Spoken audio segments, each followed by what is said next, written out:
ये कहानी है एक ऐसे लड़के की जिसे आज तक पछतावा है, उसने एक बार पीछे मुड़कर क्यों देखा।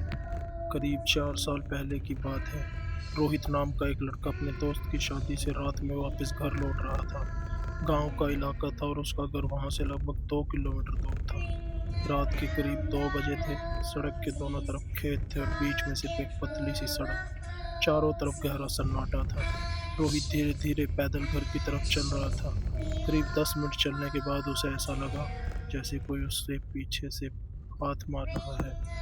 पहले तो उसने सोचा शायद उसका वहम होगा, लेकिन कुछ सेकंड के बाद फिर वही आवाज आई, ठक ठक ठक, जैसे कोई उसके पीछे धीरे धीरे कदम रख रहा हो। रोहित ने चलना थोड़ा तेज कर दिया, लेकिन अजीब बात ये थी जैसे जैसे वो तेज चलता वैसे वैसे पीछे वाले कदमों की आवाज भी तेज हो जाती।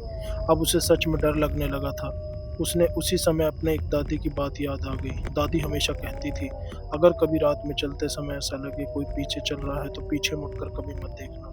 रोहित ने तय किया कि वो पीछे नहीं देखेगा, लेकिन अब उसे साफ महसूस हो रहा था कि कोई बिल्कुल उसके पीछे ही है। उसकी सांसें तेज हो गई। उसने चलना और तेज कर दिया। तभी अचानक उसे अपने कान के बिल्कुल पास एक धीमी सी आवाज सुनाई दी, रोहित। ये सुनकर उसका दिल जोर से धड़कने लगा, क्योंकि उस सड़क पर उसका नाम जानने वाला कोई नहीं हो सकता था। उसने हिम्मत करके खुद से कहा, नहीं, पीछे नहीं देखना। लेकिन तभी वो आवाज फिर से आई, इस बार और करीब से, रोहित, एक बार पीछे तो देख। अब उसका डर चरम पर था। उसने लगभग दौड़ना शुरू कर दिया, लेकिन अचानक उसे महसूस हुआ कि उसके कंधे के बिल्कुल पास कोई चल रहा है। अब वो खुद को रोक नहीं पाया और उसने धीरे धीरे पीछे मुड़कर देख लिया। और उसने जो देखा वो देखकर उसके पैरों के तले से जमीन खिसक गई। उसके पीछे एक औरत खड़ी थी। उसके बाल पूरे चेहरे पर बिखरे हुए थे। उसकी आंखें पूरी तरह काली थी। वो रोहित को घूरते हुए